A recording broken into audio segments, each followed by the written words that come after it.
Sasa wakati yenye ulifika pale kumwingine, ulikia njia ya wapi? Ulikuwa na Banyarwanda, ulikuwa na banani? Mimi nilikuwa nikasikia wakasema lugha ya Kinyarwanda kidogo kidogo. Ile saba alikuwa anakufunga kumacho wala hai. Huko ulitoka njia ya Minembo, ulitoka njia ya wapi? Tulitoka ile njia ya kule Kamanyola tukakuya barabara hiyo. Mukapanda kule kumilima ya kule wala hai. Ni kule mwele milima ya kule. Mwele milima ya kule paka mko na banani. Maisha bana kukamata kule yuko uko na banani. Maisha. Wenzetu wote mimi na bacha kule. Banyarwanda. Bale banani. Bale au wasoda. Ba M23. Sio kama ni wa M23. Ni Banyarwanda. Sio. Unapenda ukufe wala bwana uko na vita. Sema kweli. Mimi kwa sema ukweli. Wewe uko kabila gani? Mimi kabila yangu. Babangu ni Mnyarwanda. Mamangu ni Mkongomani. Mkongomani wa wapi? Wa kule Kamanyola. Bonsoir. Nous assure, nous a largement en retard parce qu'on avait encore une autre activité qui nous appelait. Et en dehors de cela, on avait une émission auto pesali déjà engagement na biso. Yango mtezu biso moitan. Na état ya banzela kolongwa place tozalaki toya. Vous remarquez que le l'embouteillage ezate menzela et kangi biso. Alors on a arrêté on a zui, on a sûr déjà que intervenant liboso va aborder déjà ba thème na lolenge sengelaki. Là on a na suna marambo minga rolobate. Je dirais kaka na remercier batunyo son nom d'abord la présence na bango na OSIK. Chacun d'entre nous quand on a la place où il rolobate kazangi likamba osala. Mais il s'est dit quelque part pour la likambo mboka azwata 1 minute. 1 minute wana tozozwa mboko ezanda kuna biso soki yo kombolite mutako kombola azate. Lisolo nyonso tokobeta Kongola ebaka eloko moko malheur na biso eza po nzambe ondire mukolaza osala mukili ntango aza okabola ba richesse place oyo atiaki ba richesse ebele eza na Congo eza na eloko ya mukili azangisa te na mboka oyo enga naza sur na bajour à venir ntango mosusu ntongo tokokoma mpenza ke olamuki oke na mars oke na sanza barichesse oyo baosalela mpe babiloko eomema biso partout ekozala lisuka na kati ya RDC mpona yango lisusu bakoyela biso bagere mosusu po gere ebandi lelo te gere ebandi na kauti na biso bakatela biso yango maboko po pesa roi Léopold de quantité esengeli olongwe na wana okomona mpona bombe atomique il fallait nécessairement encore uranium ya Shinkolobwe et participer lelo mpona telefone oyo ozomona liboso na biso na batterie ya mutuka lelo lisusu chez biso coltan lithium eza susu eloko ezobomisa biso alors biloko wana nyonso ezobomisa biso eza lokola nzambe azangisaki nde mutu e mutu yango congolais alekisi ntan na ye na makambo ebele Léopold ale Belgique ale États-Unis ale lelo mpe Rwanda mboka moke na Uganda bazolia donc Congo aolinga asala partenariat accord na États-Unis par rapport à minéré Uganda lobi fo bakotisa ye États-Unis akozwa minéré na Congo te sans bango donc je me dis quelque part on dirait biso batunde awa tozozanga toza batu ba congolais mais batu yango on dirait importance ya mboka na bango bazo comprendre te raison pour laquelle je me dis organisation de konabiso Chris asali tant moko na moko répondre présent ayebaka déjà ka osala pas moko pona oloba que 30 ans c'est trop osala pas moko pona oloba que 2 millions de femmes violées nous en avons marre 10 millions de morts 7 millions de déplacés au Milobi à ta deuxième guerre mondiale et salaki baliwa boete mais na kati ya Congo si to vivre pendant 30 ans et na 30 ans on les chance moko na olobaka toza nango place na lingi na sukisa jeunesse ya Congo aza tout à fait différente na ba jeunesse antérieure ya Congo kaka pour moi na Kinshasa lelo tribalisme eza pena lo na été tant atiaka litoi atalaka ekola mwasi te tant aliaka atalaka biloko mboka na bango te soki aza muluba akokolia fumbwa soki aza mukongo akokolia pondo ya matamba donc biso na Kinshasa toza déjà na logique mosusu logique wana fo toconsolide yango guerre oyo mpe na ngongo oyo epermettre biso susu eloko mosusu tomona réellement bapoliticien oyo batravaillaka te mpo na Congo lelo tokoki odeniche bango tozobunda moto azobundisa biso Rwanda azobundisa biso tomoni lelo ke na kati ya guerre wana Kabila azali Kabila ntango azali sortie médiatique na ye en aucun moment a condamné même une seconde mabo Rwanda ezosala biso ameki même kosala apologie ya M23 po aloba que le M23 ba revendication na eza légitime en dehors na ye tomoni na kati ya mboko bapoliticien lokola badiongo oyo question moke batuni ye eloko nini bokopesa Rwanda accompagné bino réponse ezalaki te tomoni bapoliticien lokola basesanga a imaginer quelque part YP faut à se joindre na bêtise wana pendant que 8000 Congolais n'est-ce pas s'il y a quelques jours depuis janvier tilelo batu oyo bakufi na Goma et na 8000 Congolais pas plus tard que hier 11 Congolais bakufaki mais 11 Congolais wana bakufi basimba imandoki te bazolia paisiblement na kati ya ndako na bango baye babomi bango na masasi chaque jour mutu moko azokufa na Goma to na Bukavu bato wana bazokufa bapona parti politique te bazokufa na kombo ya religion te bazokufa na kombo ekolo te baminere wana mpe baobomela bango ntango mosusu nanu balia na bango yango te mais bazokufela yango bazokufa parce que Kagame estime qu'il faut nécessairement mbongo Kabila azofute l'an 60 millions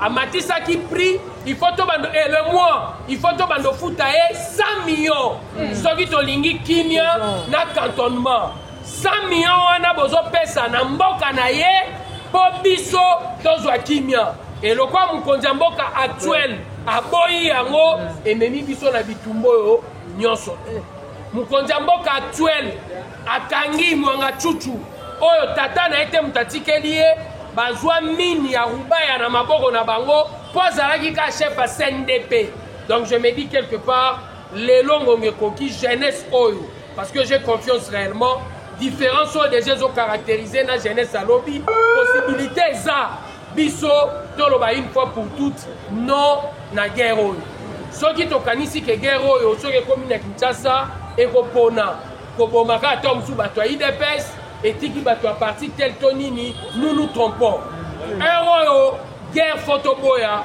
na mboka na biso so olingi ozwa pouvoir désormais estime que il faut ya na miso ya bato boye oloba na bango mpo bato wana basala nini bavote yo soki bato wana baponi mutu mosusu yo fo ndima awa eloko nazokamwa na mboka oyo moto ayokaka soni te nanga asalisi baélection ye moko aleki na TV alobi moto aganyaki Félix Tshisekedi okomi na Goma ntango osimbi masasi olobi Félix aganyaki te ata mpo na bana na yo est-ce que okozala tata sérieux tata bongo j'estime qu'un père sérieux il ne peut pas se permettre réellement de se dédire na baresponsabilité makasi oyo azwaki alors je crois que la jeunesse d'aujourd'hui toa na possibilité ya koyeba politicien nini aotalela Congo Moïse Katumbi pendant campagne en aucun moment abeta lisolo agression rwandaise lelo pe atikala okondane te manière na biso ya kotala moto alingi mboka lelo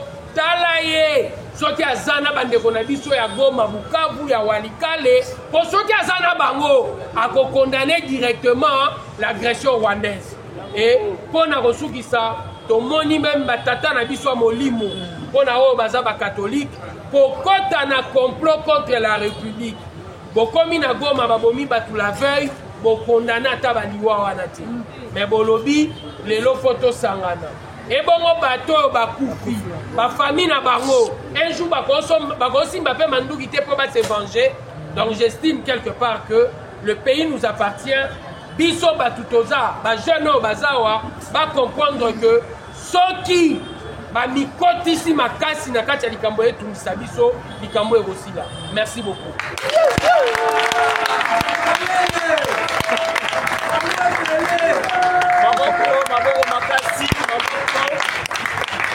Quel était le mot de notre dernier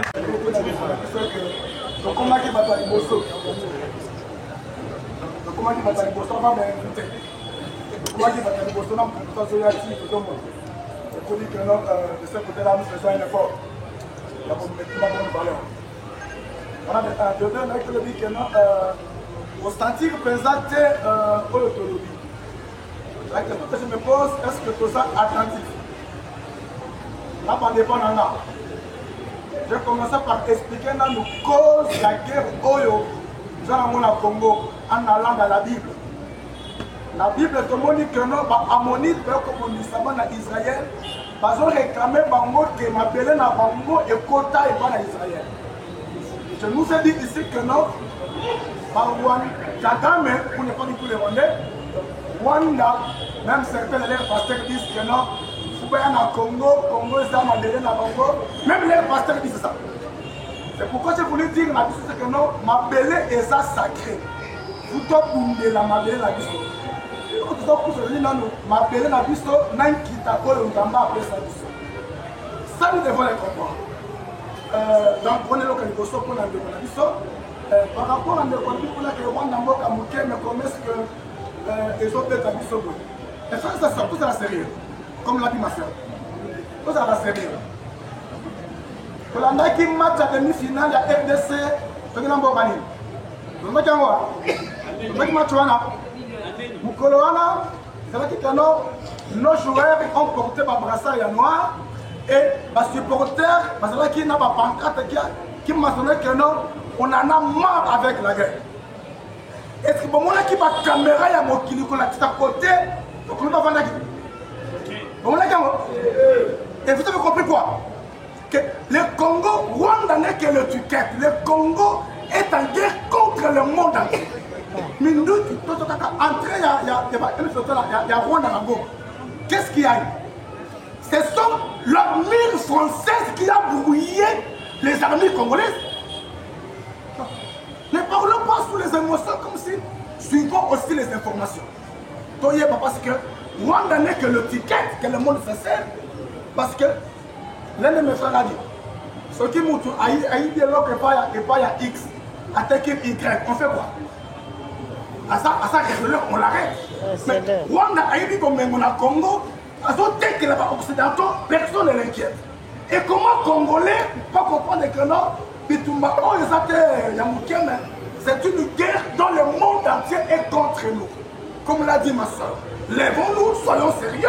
La patrie est sacrée, combattons pour notre pays. Ce n'est pas un message X ou Y pour pays qui viendra. Non. La relation internationale, les relations se basent sur les intérêts. Au PCN, on a pression. Au PCN, je m'en vais chercher ailleurs. Donc, nous devons comprendre certaines choses. Oui. Le collègue pour un service négligé, il a raison. Au moi je dis que non, même le système éducatif est à Congo, pas changeant. Effectivement. Il faut qu'on change parce que ça n'apporte rien. Ok, la bourbe, ceux qui font l'agronomie, autant dire 20 coups. Avec tout, voilà, c'était ça en quoi? On doit faire certaines choses. Donc, moi je pense que même la guerre, je voulais dire, on commence à montrer ça à nos enfants dans l'école primaire. Comme ça, la caboye, la première la Révolution française. Parlons du Congo. L'autorité changer le système éducatif à Congo. À partir du moment où on la porte, il y a qu'est-ce qu'on doit dire aux autorités? Je vais dire une chose. Même guerre, il y a Est, c'est ça perduré parce que, comme plus, par exemple, à Congolais. Entre autres,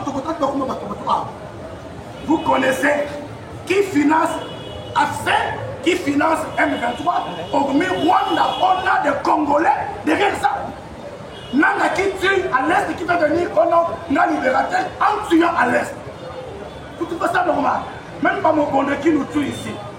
Sont financés par des Congolais à l'interne. C'est pour dire quelque part, soyons sérieux. Non. chers frères, soyons sérieux. Donc, on les pas à faire. Ce qu'ils peuvent faire, au niveau de la Bango, mais puis sur notre population, après sur 1000 francs, aussi Munguna, combien d'anda pour nayo, lobby a géré moi nayo, moi si nayo abomio, et on trouve ça normal. Non, soyons sérieux. Merci.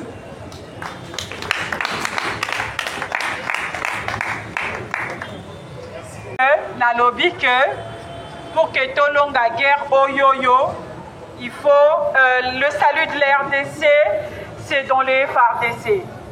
Je vais rajouter, je n'ai pas dit que le salut de l'RDC, ce n'est que dans les FARDC. Le salut de la RDC, c'est entre autres, notamment dans les FARDC, parce que ce sont eux en fait, c'est elles notre armée régulière. Quand les nations, Bazali Kolobela, la force des nations, quand on parle de la géostratégie, on voit l'armée du pays, l'armée régulière, l'armée nationale. Donc c'est également parmi les saluts de notre nation. Mais j'ai rajouté que les saluts de notre nation, pour terminer la guerre de l'Est, nous avons plusieurs en fait choses que nous devons faire en fait. Je parlais du sérieux, comment aborder cette guerre, comment combattre l'ennemi, comment en fait vouloir gagner cette guerre avec plus de sérieux. J'ai parlé des privilégiés, de mettre autant de moyens et de mettre le sérieux dans tous les éléments en fait qui constituent la politique étrangère des États. Nous avons la diplomatie, nous avons l'armée, nous avons l'économie et nous avons les renseignements. Je vais encore vous choquer, sans les renseignements, nous n'allons jamais gagner. Aucune guerre n'a été gagnée sans les renseignements. Aucune. Aucune. Aucune. Alors, une autre question de Lobaki Lissousou, comment nous traitons ces FARDC là pour que eux gagnent guerre? Ça encore, c'est une autre question. Je ne veux pas en fait nier les efforts que le gouvernement a là pour améliorer ma condition de vie, il y a ma FARDC, il y a ma policier ainsi que ma condition de vie à ma famille à Bango, bien qu'il y ait encore beaucoup à faire, mais je peux dire que comme étant un élément du combat que je mène, comme étant en fait l'un des acteurs qui mène le combat pour l'amélioration effective des conditions sociales des FARDC, des policiers ainsi que celles de leur famille, je peux dire que on fait des pas, vous voyez que va doubler pour la première fois depuis que va doubler le salaire de militaire, solde de militaire et de policier, vous voyez que va toucher doublement. Vous voyez que Tshisekedi Ayaki na mboka oyo akuta qui veut via militaire va fouta 30 000, 31 000, 32 000, 28 000, 29 000. C'est à moi, on a blessé de guerre. C'est à moi que Tshisekedi m'avait dit, le président m'avait dit que ça va veuve, que na exercice budgétaire prochain, na sensibiliser ma membre et un gouvernement que ça va veuve. Et depuis juillet 2022, l'injustice a été réparée. Que veuve via militaire, qu'on soit 30 000, 32 000, 20, 29 000, 28 000, bazokalisu sous bambongo wanate, bakoma qui kozwa ndenge moko na ba militaire actif. Et comment qui sont qui, mobali no akufaka colonel, tu quittes 32 000 francs, au combien par la moko on a 300 et quelques mille francs, donc parfois même la majoration à hauteur de plus de 1000%. Vous voyez bien, école et Tongami, bien que je continue à plaider que quand il y a statut de militaire, na statut à personnel de la police nationale congolaise, solde va définir Sakayango comme un montant en fait dérisoire. Mais pourquoi dérisoire? Parce que soldats vivent à Canada, avantages sociaux. C'est aussi ça.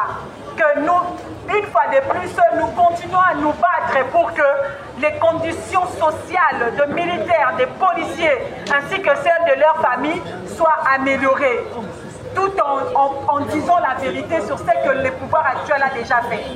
J'ai vu quelqu'un parler de l'SM négligé, je ne sais pas trop. Si l'SM est négligé, mais aujourd'hui nous avons l'âge que tout le monde zélaté que Moutoya Kotangi Sabiso, parce que l'auto-recherche existe. Nous avons tout le monde ici à l'Android. Qu'est-ce que nous faisons de nos androïdes?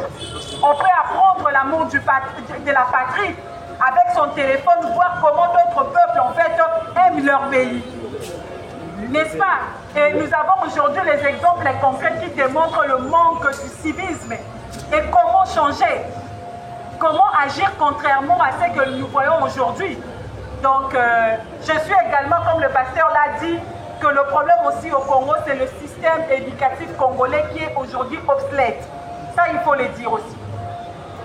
J'ai vu quelqu'un a dit comment un monsieur avait dit qui s'enrôler dans l'armée, dans la police. Est-ce que tu es capable de Rwanda? Parce que quand on voit la taille du Rwanda, on voit sa position, il y a la position de son armée qui n'est même pas parmi les 10 premières armées africaines, alors que nous sommes la 8e armée en fait africaine. Pourquoi Rwanda Zali Kobe Dabiso? Ça c'est une question par contre en fait très importante et je pense qu'il y a beaucoup de réponses. Les réponses devraient être données sur beaucoup de plans et je pense que j'ai donné aussi des réponses dans mon intervention. J'ai donné des réponses peut-être d'une manière éparpillée, mais je vais encore répéter une fois de plus, organisons-nous en interne. Les nations n'ont pas pitié de qui que ce soit. Les nations faibles resteront éternellement les assujettis des forts. Ils subiront pendant longtemps les dictats des forts. Devenons forts pour se faire respecter. Ayons une armée aujourd'hui capable de dissuader les autres. Pourquoi d'autres États africains parce qu'ils connaissent leur force. Il y a dit que ceux qui n'ont pas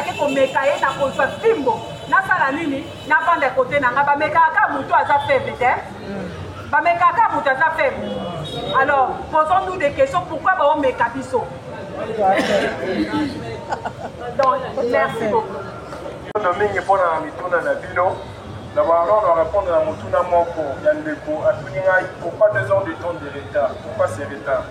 Bon, premièrement, je commencerai par m'excuser. Je ne m'étais pas excusé, mais on a commencé en retard. Et de deux, il faut savoir une chose. Moi, je suis conseiller municipal. Je n'ai pas envie de le chanter partout. Je pense que partout au Congo, on connaît la situation des conseillers municipaux. Si on a eu l'initiative d'organiser cette campagne de sensibilisation, c'est avec nos propres fonds. Vous allez remarquer qu'on a eu un problème avec le micro, parce qu'on s'est débrouillé avec nos propres moyens. Parce que je me dis, en tant que conseiller communal, même si je ne suis pas payé, ça fait plus depuis une année, mais comme notre pays est agressé à l'est de la RDC, je dois faire un effort avec mes petits moyens, organiser une campagne de sensibilisation pour défendre la patrie. Parce que la patrie vient avant mes intérêts personnels. La patrie vient avant mes émoluments. La deuxième question qu'on m'a posée, c'est que les origines de cette guerre. L'origine de la guerre, c'est des origines diverses. Un, et ça par rapport à l'espace vital, de deux, ça par rapport à minéré, il y a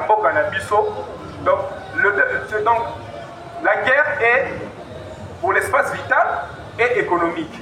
Comme dans speech nazalaki clair, Rwanda tant bazo massacrer, bazo remplacer la population na bango. Voilà un espace vital, place pour vivre. Vu que Rwanda est un pays moukier, les qui est délai, bango bazo le bakier. Na kimukiana, il faut pas s'étendre si na est un bon na biso pas comme ça ya bango. De deux, la guerre elle est économique. Tellement que Rwanda baza na minéralité, bazo bundisa mboka na biso, po baza ba minéré, po ba ba kolia pe na ndenge na bango.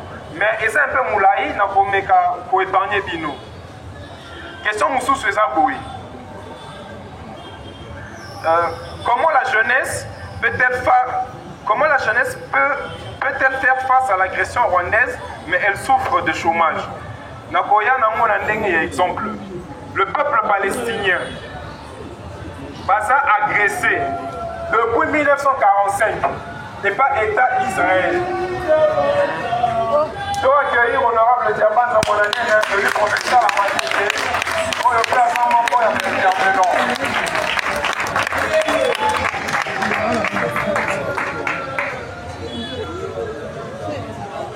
Nakopesa exemple ya État d'Israël na Palestine. Palestine est un mboka moutier. Les jeunes Palestiniens souffrent de chômage. Mais le chômage, ils vont se laisser faire. La police israélienne, l'armée israélienne, va bombarder chaque jour dans Gaza. Mais les jeunes babundaka bitumba ya intifada elakisiki ata baza na minduki te bazobunda na mapanga. Donc tout ça se passe dans la tête, tout c'est la force mentale. Donc ceux qui peuvent plaisir la force mentale et koyeba kobunda malgré que minduki ezate bazobunda na mapanga. Ça c'est le peuple palestinien qui sont agressés depuis l'État d'Israël depuis 1945 jusqu'à nos jours. Donc Israël ils ont annexé bango nyonso ndenge Rwanda balingi pe pour annexer partie est ya mboka na biso. Deuxième réponse, on a une vidéo et ça a mis dans le Liban, Hezbollah. Papa Moboué a lobby que hier, tant qu'Israël a agressé le Liban, pendant qu'il lutte dans 19 ans. On a eu fierté et le kignonso. Donc on a fait la jeune nyonso, tout ça dans la fierté, non honneur. Attends chômage, attends piaka, attends zalamé, la fierté, l'honneur, la dignité, il faut tout ça en amour. Comme les Palestiniens, comme les Hezbollah, comme le peuple libanais. Question sous spéciale cours à civisme. On est besoin d'enseigner sous cours à civisme. Constant dans la salle qui a un pétant, on a qui est 4e, 5e. Dans le commercial, on a remarqué qu'il y a un programme dans un cours à histoire, un cours à civisme. À l'époque déjà, commercial, nini, dans un cours à histoire, un civisme. Cours à histoire, c'est important. Parce que pour rester se permettre que vous ayez les cas qui n'ont qu'à là, pour nous mayele, on a oye basusu que berara kala et les kana société. Pour la civisme, mais pour oyo ils sont là qui sont moins dans moi mutunyoso aye bakozala patriote. Oyo balakisa biso ke ban public boko bokate plus public boko bambalibanga te pona epanzana.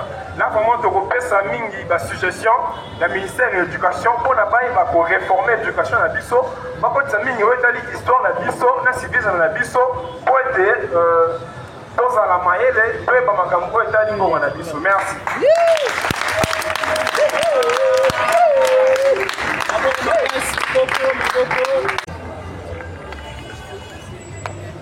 Merci beaucoup pour votre contribution à Bino. Que le ciel vous récompense. Je pense que moi je vais donner des idées avec ce qu'on va faire avec cet argent. Je propose à ce qu'on prenne la famille d'un militaire tombé au front de bataille, du camp Tchachi, du camp Kokolo, du camp Seta ou ailleurs, qu'on parte, peut-être que moi, je mon oiseau qui est des classes T, toke topesi bango topesi to biso moko toke na mwana wana na école to futi minerval wana. Après on met ça on rend les comptes justement parce que quand les gens contribuent comme ça il faudrait rendre le compte. Telema Mwana Mapinga fait beaucoup de choses en fait depuis 2019. Et là même, nous sommes en train de construire un centre de formation à Katiakon militaire Moko, à Wana Kinshasa. Nous avons des boursiers, des enfants des militaires tombés au front de bataille, les enfants des militaires devenus blessés des guerres au front de bataille, les enfants des militaires engagés au front de bataille, les orphelins des militaires, Otofout et la Kaba Minerval na ba université. Les lois à Kinshasa, na 11 différentes universités ou instituts supérieurs. Na Kwango, tozali na bana batangaka na Unikwango na ISP Kwango totangisaka bango et on fait beaucoup de choses en fait, on fait beaucoup de choses et donc ceux qui toboye awa na kati ya camp Kabila pour continuer na kati école pour komona bâtiment moko bakoma don de Telema Mwana Mapinga et tozalaki parmi bato balelaki kelasi ya ofele boko na bana basoda et tozwaki gratuité de l'enseignement tolobaki que comme ba nombre ba effectif ezalaki multiplié par 5 net école ya camp Kabila awa pour l'année 2000 année scolaire 2018-2019 avant gratuité de l'enseignement, l'effectif total de l'école était de 480 élèves. Après la gratuité, la première année de la gratuité, donc l'année scolaire 2019-2020, Tokomaki a 2800 élèves. et imaginez dans quelles conditions on mais on avait dit l'essentiel et nous on devait faire quelque chose. On a construit 2 salles de classe pour accompagner la gratuité de l'enseignement et donc on a fait beaucoup de choses. On a sensibilisé dans nos camps, on a été voir les autorités. On a évité en 2023 bomonaki bisona ministre Tony Mwaba. Tokenda ki epai na ye toyebise biso toye kosenga mbongo te, toye kosenga musala te, toye kosenga yo patron ya EPST. Toye nanu ya liboso ko remercier mokonzi ya mboka à travers yo comme ça secteur na yo pona gratuité parce que bana ya ba militaire, bana ya ba policier, on peut tout dire sur la qualité que nous continuons à plaider sur la qualité de l'enseignement, la gratuité de l'enseignement qui est basée parmi grands bénéficiaires. Mais tu es kobenga yo oya na camp Kabila, na camp Lufungula, oya na camp force navale, otala dans quelles conditions bana bazali kotangela et yo moko zo ba réponse. Ministre Anzimela Kibiso tosala ki ne tourné na camp Lufungula, na camp force navale et c'est depuis 2023 que netu so kotali camp force navale benga camp Baramoto. Depuis batongaka yango na 1974 et tikalaka kozala na école ya briqueté. Et ça a 3 classes à ma baille, ceux qui voulaient banjo beta bengani bana poto mboule beta na kata basani. Mais depuis 2023, batongela bango école ya brique. Na quand nous fumons la batonga école ya sika, ya brique. Grâce ya ba plaidoyer to ça la carte kenda et pas mokonzi ya mboka. Tokenda na Assemblée nationale, tozalaki parmi bato ba soutenir qui proposition ya Jean-Marc Kabounder aloba ki ba maïsela ba soda mbongo ya salaire ba policier na ba militaire et je pense que tout ce que nous avons contribué aujourd'hui, moi je propose à ce que tokende na yango tozwa famille moko o papa akufi na front Nicolo Oyoyo tokute la moi na Minerval. Qu'est-ce que vous en pensez?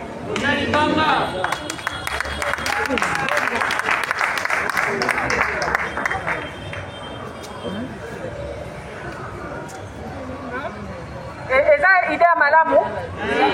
Alors, ce que nous allons faire à partir de demain, nous avons déjà beaucoup de familles que nous avons identifiées. Oh, parents na bango, zan à front, koufi na front, komi invalide, blessé de guerre na front. Demain, on va aller prendre l'une des familles en totali situation scolaire yabana tozu mwana moko tozu mbongo toke tofute soki aza na nyongo tofute lié frais scolaire. Je pense que c'est tout ce qu'on peut faire en fait. Ou soki bozana ba idée mosusu bokoki kopesa. Une fois de plus, merci, que Dieu vous bénisse.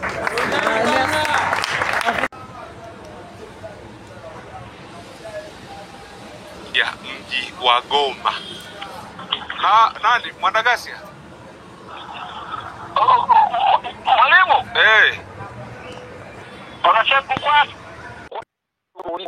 mimi siko mipakani, wewe uko mipakani huko. Niko mpakani kabisa hapa mwalimu. Niko mpakani kabisa. Sasa hivi nimeshuka. Ule kunienda katika ule mji wa Baraka nilienda kule. Ile siku ambao wakina mama walikuwa wamevua nguo wakifanya matambiko ya kumtambikia William Amuri ya Kutumba ambaye sisi wazalendo, sisi ambao tunajitambua, sisi ambao tunapika chanya, sisi ambao tuna nishati safi, sisi ambao tuna fikra nyenzi ya dini na jamii, tulihudhuria hayo matambiko ya wakina mama walikuwa wamevua nguo na vitu vikazikwa pale chini ya ardhi pale katika mji wa Baraka. Vikazikwa pale na wanaomba wakacheza uchi pale, lakini sio kwa ubaya, ni kwa lengo la kufanya na hii undo wa Afrika. Undo wa Afrika zaidi sababu tunafuata mambo yetu ya asili kwa siku. Tunafanywa na vibwengu. Sasa hivi watu wangu yani usiku na kumafikisha na ile sisi watu watumia akili zao wafanya akili za artificial intelligence. Kuna wengine wanajua kutoka vitini kwenye uongo wao. Sio maana kwamba sisi ili mkelebe na vitu vile nyuma. Kwa mimi na mara mtumbeka William Amuri ya Kutumba kwa maana bado hajaacha yale mambo ya nyumbani kwao. Yale mambo ya mapenzi, yale mambo ya asili, yale mambo ya bila, yale mambo ya wazee wake ambao wamemtuma. Kwa hiyo sisi ambao tunaadili timamu mwalimu tunamtambua kama William Amuri ya Kutumba kama ndo mzee wa Kongo Mashariki. ya kama huyu ndo rais wa Kongo Mashariki. Kwa hiyo Kongo na marais wawili Mwakelembe. Yuko rais ambaye yuko pale juu ambaye yeye ni ceremonial leader, ni ceremonial leader tu, kwa sababu sio yuko pale kama hayupo, lakini alikuwa pale yupo.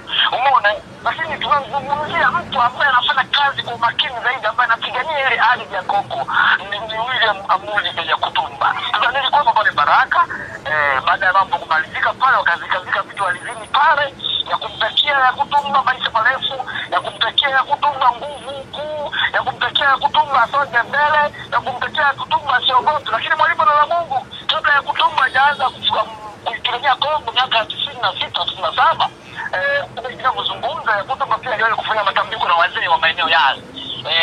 Wazee waliwahi kufanya matambiko na wakavika vitu mlimani. Hii ni Kongo ibaki kuwa ya Kongo mani. Imekuwa ya Kongo mani, sio Kongo ya wauni. Wauni wanaingia tu, sababu mtu ambaye anaingia katika nchi yako na huwa watu afu ndio huyo ni kuongoza baadaye, huo ni ukitaa Mwalimu. Kwa hiyo Mwalimu wa Mungu, niseme hivyo, nimehama kidogo, nimetoka Baraka. Nimesogea kidogo na nataka kutafuta ndipo katika milima ya Kabina. Kuna milima ya Kabina huko Kongo. Huko kunapiga story na ndugu zangu wazalendo. Milima ya Kabina ndiko ambako wazalendo faidi wapo. Lakini nisema kama wapo, maana hao wanatoka hizo wapo, kumbe hawapo. Sasa sawa, sasa tunaambiwa wazalendo wako ndani ya Goma tayari. Maana Goma ndo hapo mji mkubwa ambao unashikiliwa sasa na hawa M23, tunaita hivyo. Na sasa wazalendo hawa wako ndani ya Goma, lakini kwa taarifa ambazo umeniambia nisimwambie mtu, na mimi ninakuuliza wewe mwenyewe kwa sababu sijamwambia mtu yeyote. Kwa taarifa ni kuwa yani wako hapo, lakini kwa nini hawachukui action hapo ndani ya Goma? Labda ungetuambia sasa ili tuweze kuelewa ni kwa nini hawachukui action yoyote wakati wako hapo na M23 wameendelea kujitanua hapo. Na kuna taarifa za ndugu yetu mmoja yuko huko, nafikiri sisi ndio tutakuunganisha naye kama wewe umeniambia uko Baraka, lakini yeye yuko pale Goma pale. Alikuwa ananiambia kuwa sasa pale hawa M23 walisema tutatatu walete maisha bora zaidi, ila kwa sasa hamna askari polisi, hamna nini, mali yako inabidi uichunge wewe mwenyewe. Na vijana wakijitolea kwenda kulinda mali, baadaye wanakamatwa, wanaambiwa hawa ni majambazi, wengine wanauawa. Ndio kama ulivyonipa taarifa, kuna yule mtoto mdogo alikuwa anaimba kuhusiana na uzalendo wa Kongo, amani ya Kongo, ameuawa vibaya na kukatwa sehemu za siri. Sasa ni kwa nini wazalendo kama wapo Goma hawachukui hatua yoyote? Mwalimu, wazalendo sio tu Goma. Ndio. Wapo kila mahali ndani ya Kongo.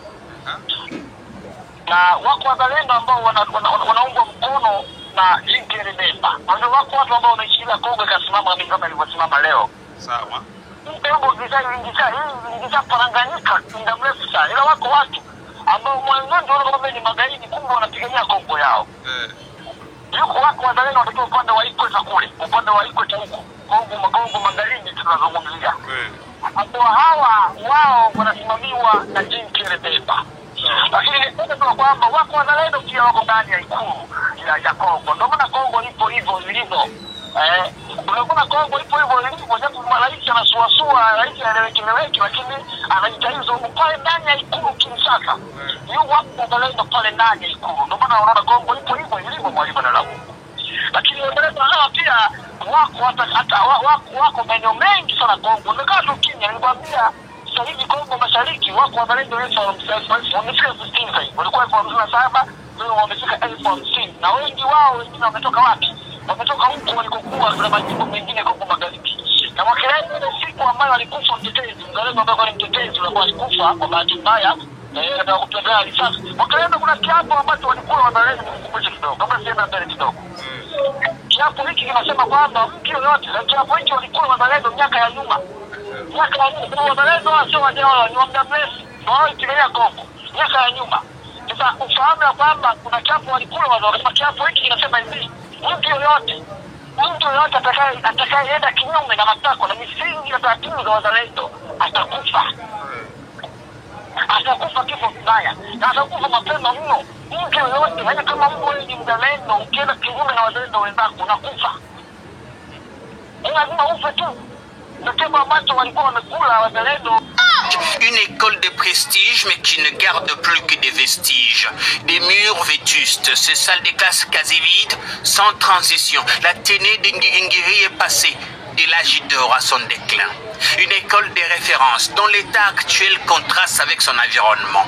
Face à la baisse continue de la qualité, l'école a connu une chute brutale de ses effectifs, passant de 10 000 à moins de 2 000 élèves à ce jour. Des décennies durant, nous, élèves de ces complexes, avons payé le prix du délabrement, de l'investissement de nos infrastructures scolaires, et particulièrement du manque criant de bancs. Nous attendions le Messie. Enfin, le Messie tant entendu s'appelle service national pour avoir inondé nos salles de classe avec 600 bas pupitres. Le Messie, chaleureusement ovationné à son arrivée par ses élèves désespérés. Sur ordre du commandant suprême, le service national, qui n'a été saisi que la semaine dernière par la direction de l'école, a sorti dans ses ateliers de l'Ancélé 600 bancs pupitres pour sauver ces complexes en détresse. On vous appelle ici le Messie. Est-ce que ça crée en vous un sentiment particulier, mon général? Ils m'appellent Messie, c'est parce qu'ils étaient désespérés peut-être. Les enfants étaient désespérés. Après plusieurs années, plusieurs décennies sans recevoir de bancs qu'aujourd'hui. Pour la petite histoire, cette école, le préfet, les responsables de cette école sont venus nous contacter eux-mêmes le jeudi de la semaine passée. Et nous leur avons promis que la semaine prochaine, nous allons. Donc de manière prompte, nous avons réagi. Je pense que c'est ce sentiment-là qui les pousse à dire que nous sommes imbéciles. Nous ne sommes qu'un simple envoyé, un simple fonctionnaire de l'État au service de la nation. Et voilà, je ne suis pas un messie. Simple fonctionnaire qui traduit en acte la vision du président de la République et porte avec abnégation la campagne présidentielle « Pas d'école publique sans banc » à travers le pays. À ces jours, plusieurs écoles et universités de Kinshasa, Mbuji-Mayi et du Katanga ont déjà bénéficié de cette dotation présidentielle. L'heure a sonné pour l'action afin de mettre nos enfants, tout ce que nous avons de meilleur, dans de bonnes conditions d'études. Voilà la vision pour laquelle, sur l'instruction du chef de l'État et commandant suprême, le service national a entrepris de doter les écoles du pays en banc pupitre. À ce jour, plusieurs écoles et universités de Kinshasa, du Grand Katanga et du Grand Kasaï ont été servies en banc pupitre. Aujourd'hui, c'est le tour des instituts scientifiques et techniques de Ngiri de recevoir 600 bancs pupitres. C'est un premier geste simple, mais qui n'est pas le dernier. Dans les jours à venir, le service national, toujours sur instruction du chef de l'État et commandant suprême, sera parmi vous pour une autre dotation, peut-être en manuel scolaire ou en d'autres documents pédagogiques. À ces sujets d'ailleurs, le SN s'apprête à installer ses imprimeries modernes pour la production des manuels et d'autres fournitures scolaires.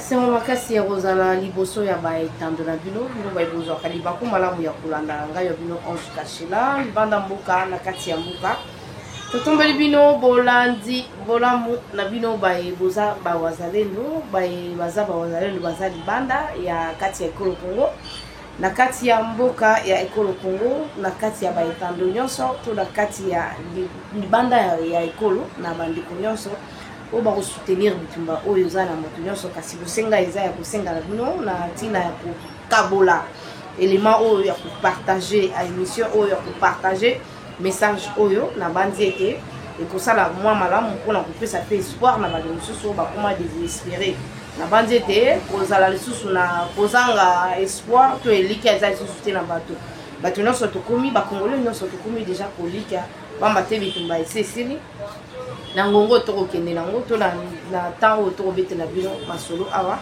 na bandi ete makambo minene ezosalama na se awa o biso toko yeba te nini ezoleka na se awa mais ngwana penza toza pa kopanza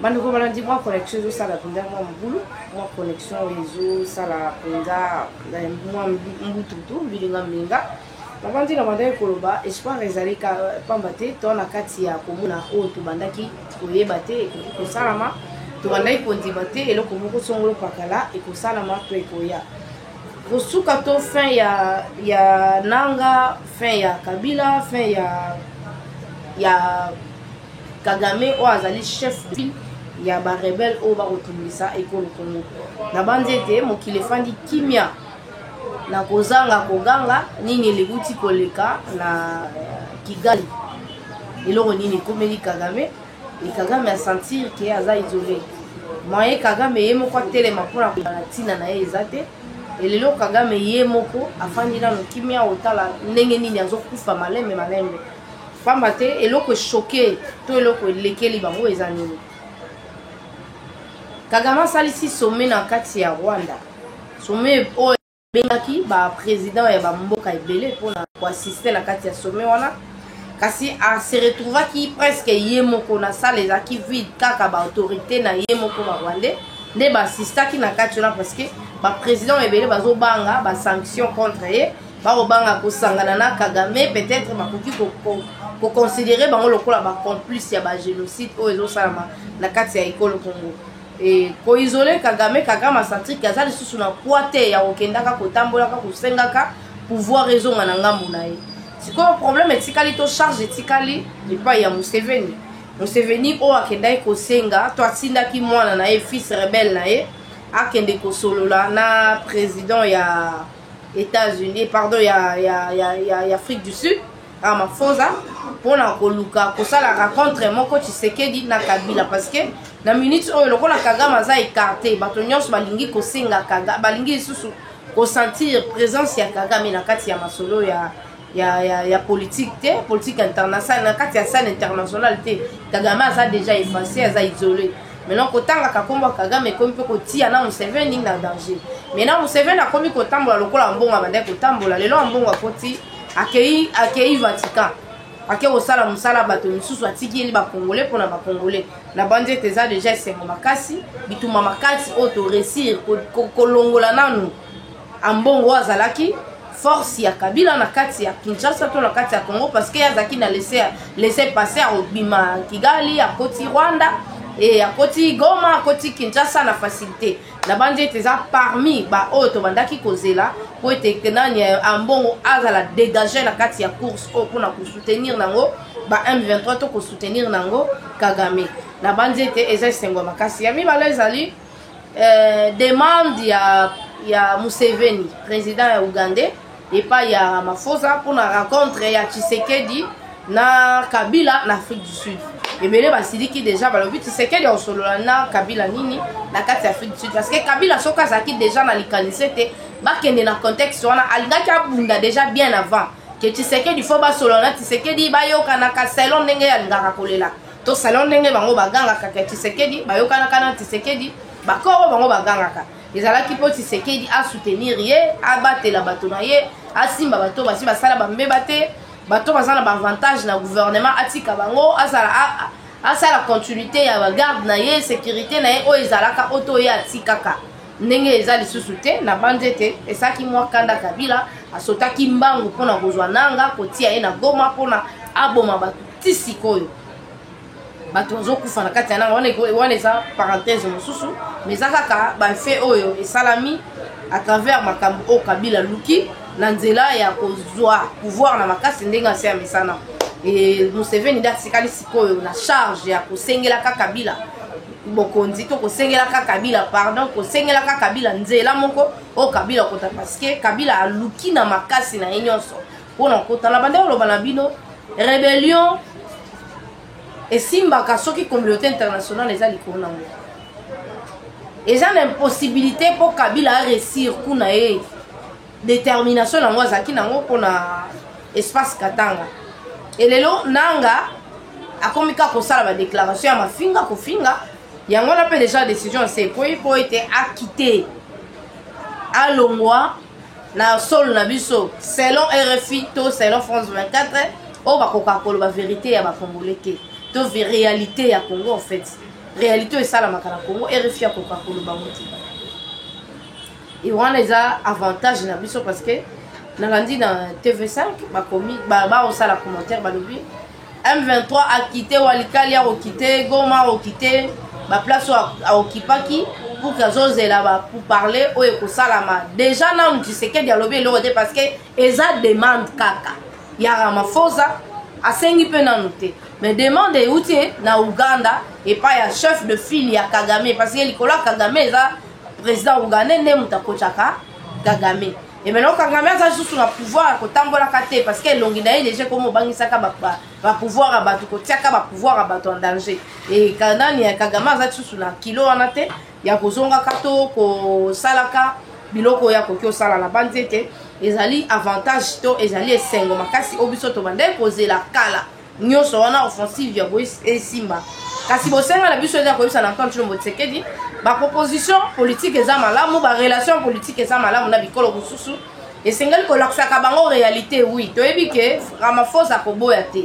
akolinga koyoka pona ko sala o eza bosenga ya président ougandais pona ko solola pona ko fanda ya Tshisekedi na Kabila o bato déjà babandi déjà ko ganga lokola to bandaki ko boya négociation ya biso na ba Rwandais le seke na mai ba pour parler to éviter oyo France 24 asi a sali information que nani ezozelama en attendant M23 longwe non biso to chaka biso non malgré longwe alongwa kanyo sotali ngaka kokota na kati ya population to na kati ya bandako et c'est pourquoi population ya Kivu ba pesa ki communiquer mokolo a lobby babaki na jeune nyonso moyimboka nyonso alala te kosala patrouille ko fuyer na bandako ya bato nyonso na Bukavu pona ko bimisa ba M23 bakangaki ebele batombaki maintenant o baza ebele na kati ya Goma oyo nanga pesi bango instruction parce que bango ne ba kokonza bato wana balobi na bango boyi na kati ya Goma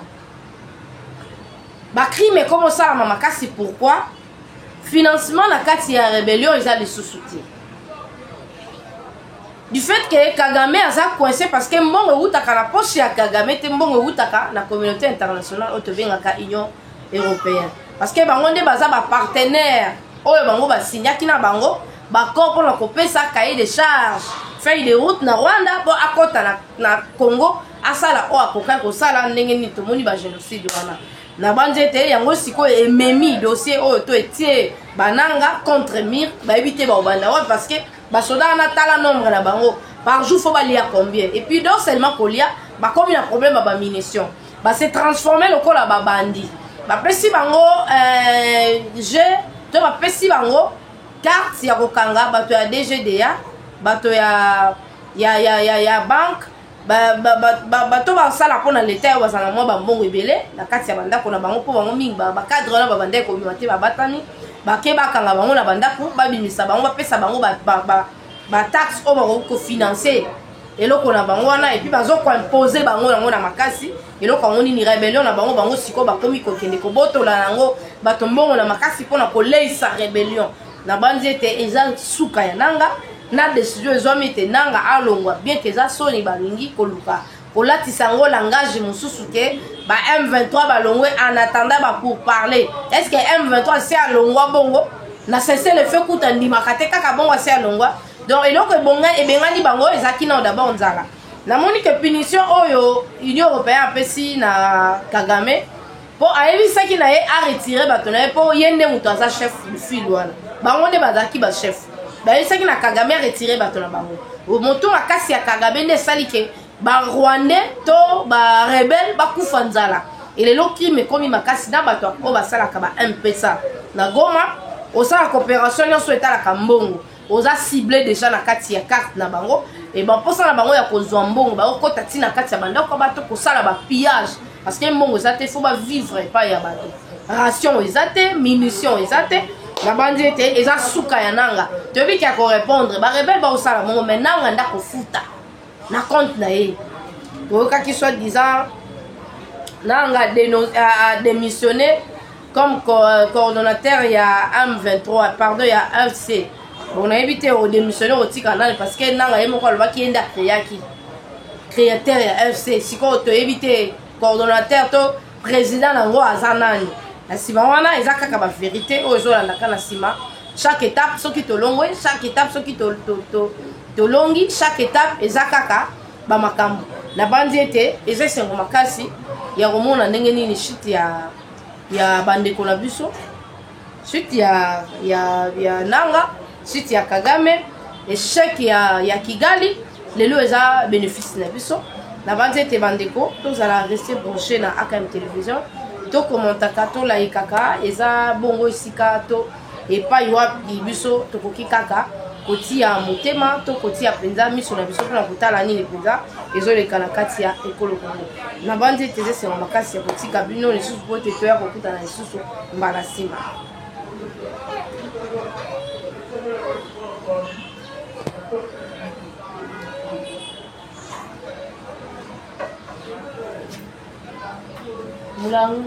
Mulange ezwi